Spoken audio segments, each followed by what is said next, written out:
So the DOJ, AG Bondi in 25 states have now joined in support of this fight against statewide concealed carry bans, which is currently in front of the Supreme Court. So we need to talk about when is it likely the Supreme Court is finally going to address this concealed carry issue.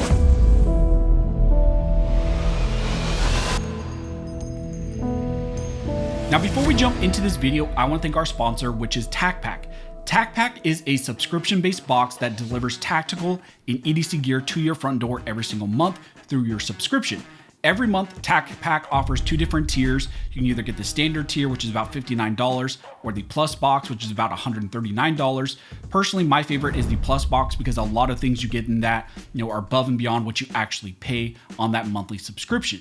I enjoy Tacpack because I get a ton of things that I actually will use in my EDC, kind of rotation, or put in various bags, or use on some of my firearms.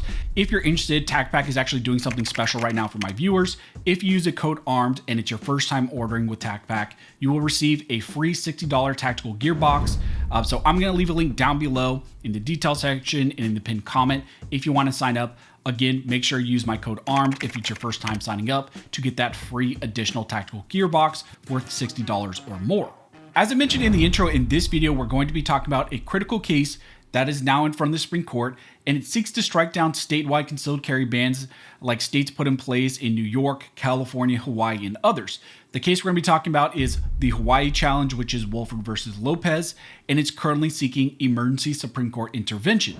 This case has currently gained a lot of momentum because in this challenge, you had the Trump administration, the DOJ, 25 states, and a lot of toy organizations jump in support of this case, arguing that the Supreme Court should address this issue on an emergency basis. This challenge revolves around a preliminary injunction and the Ninth Circuit finding that states could put in place catch-all public property bans, and that would be permissible under the Second Amendment. Recently, you had the Trump administration file an amicus brief to the Supreme Court arguing that it's finally time for the Supreme Court to review these concealed carry bans and defiance after Bruin. This effort has now been joined not just by the Trump administration, but 25 pro-gun states, as well as multiple toy organizations. The state of Hawaii recently responded to all of these briefs by arguing that the Supreme Court should not be persuaded by any of this. They should ignore what the Trump administration and what the DOJ said, as well as the 25 states that joined in support of this lawsuit. They also walk out the old strategy of saying that this case is too early for Supreme Court review and it should be denied at this time. However, the plaintiffs here have also caught Hawaii in a trap by pointing out that these statements made by Hawaii in the Supreme Court contradict what they actually argued in the Ninth Circuit. And now this is one of those critical issues that is going to go to conference probably at the Supreme Court's next term. So next term, the Supreme Court is going to have another opportunity to address this type of concealed carry issue in defiance that happened after Bruin. Now, if you're not aware, this case is a challenge to Hawaii's new laws on concealed carry, which were passed in response to Bruin.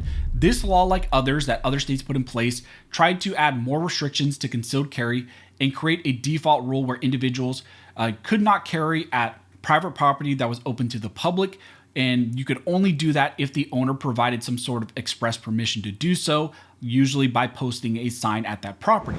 On review, the district court issued a TRO, also known as a temporary restraining order, which was then later converted to a preliminary injunction. Now, in that decision, the district court blocked the private property rule as likely a violation of the Second Amendment, and also what the Supreme Court recently said in Bruin. This case then made its way to the Ninth Circuit along with the California concealed carry ban, the SB2 case, which is very similar to also what happened in Hawaii. Now, on review, the Ninth Circuit upheld the catch-all property ban and reversed the injunction issued by the district court in Hawaii. The Ninth Circuit relied on older restrictions, which involved hunting on private property, and they used that to support this statewide concealed carry ban in Hawaii. Now, after that, the plaintiffs asked for the Ninth Circuit en banc panel to review this case, but then it was denied.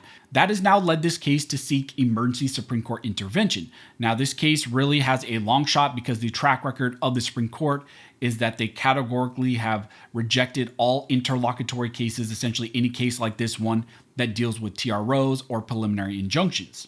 However, there's a lot of momentum behind this challenge in this specific case because the United States, the Trump DOJ, has now stepped in support of this case, and they argue that the Supreme Court should grant review to this issue. In the recent amicus brief filed by the United States government, they argue that the near complete ban is flatly inconsistent with Bruin and the long history underlying it. Bruin recognized that an ordinary law-abiding citizen has a general right to public carry arms for self-defense, One of the interesting things with this case is you have the Trump administration and they're asking the Supreme Court to take this case early and still review it even though it deals with a preliminary injunction. This is important because, like I mentioned, the track record of the Supreme Court is they categorically deny review of these early cases. But here you have the, Trump DOJ, the US government saying that really nothing can be resolved at the lower court level, that the state of Hawaii has already conceded that nothing else further needs to happen at the lower court level, and that makes this case ripe for Supreme Court review. They point out that Hawaii in the Ninth Circuit already argued that there was nothing else for the lower court to develop at trial, and no further evidence was actually needed in this case. Now that's critical for what Hawaii has also now recently argued to the Supreme Court, and really caught them in a trap and contradicts themselves based on what they said in the Ninth Circuit and what they are now saying in the Supreme Court.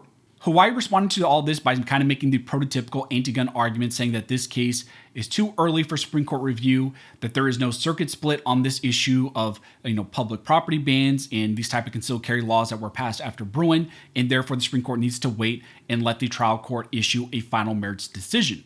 They also tried to push back against the Trump administration stepping in this case by calling them an uninvited guest and really saying that the Supreme Court should ignore what the US government said in their amicus brief. However, Hawaii just contradicted what they already argued in the Ninth Circuit and what the Ninth Circuit used to reach their decision already in this case. This was pointed out in the recent brief filed by Mr. Wolford and his attorneys. In that brief, they state that Hawaii argues that this court should deny this petition because the record is undeveloped. That argument is irreconcilable with the concessions in the lower court that no such further development was necessary. At the oral argument in the Ninth Circuit, Judge Schroeder asked the counsel for Hawaii, "Can I ask you a question on the preliminary injunction point? What else is there left to be decided, to be litigated in this case?" And counsel for Hawaii responded that we think that there isn't anything, and we think that at the end of the day, this does not violate the Second Amendment. That concession to the Ninth Circuit that there was nothing left to litigate was well taken. And then they point out how Judge Van Dyke in his, kind of dissent on the denial of the en banc review said that really what Hawaii is doing is turning the right on its head.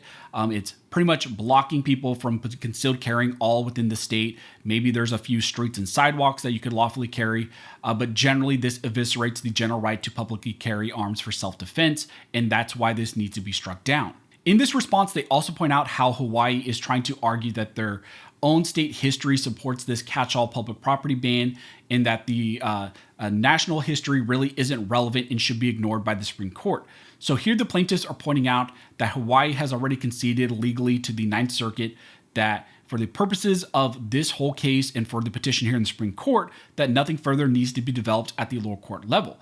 Also, the argument that the state's history should trump the founding history and the national history is frivolous. It doesn't make any sense, and that's not how the analysis works.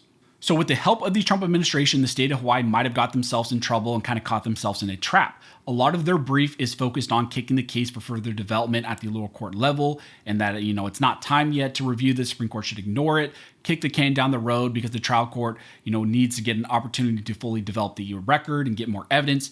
But when the state of Hawaii argued in the Ninth Circuit, their argument was that none of that was actually needed. So it's going to be interesting to see how this plays out. Which side of the Supreme Court are going to lean towards? Are they going to kick the can down the road like the state of Hawaii wants? Or are they going to actually look at what the US government has said in their brief and what the plaintiffs are saying here, that this is a critical issue that needs to be reviewed, even though this deals with a preliminary injunction as a legal basis? Everything has already kind of been conceded. Nothing further needs to be developed at the lower court. And that's also what the state of Hawaii said in the Ninth Circuit. So now this is one of those cases that we're going to be keeping our eyes on. Next term, this is likely going to go to conference. And, it's probably going to get relisted a couple times. And then we're going to see ultimately how the Supreme Court wants to deal with this issue. So that's what's currently going on in the critical concealed carry ban case that's in front of the Supreme Court seeking emergency review. As we get more information, as it develops, I will let you guys know. But as always, thank you all for watching. Don't forget to like, comment, and subscribe. And don't forget, this nation was built by armed scholars, and this nation will be maintained by armed scholars.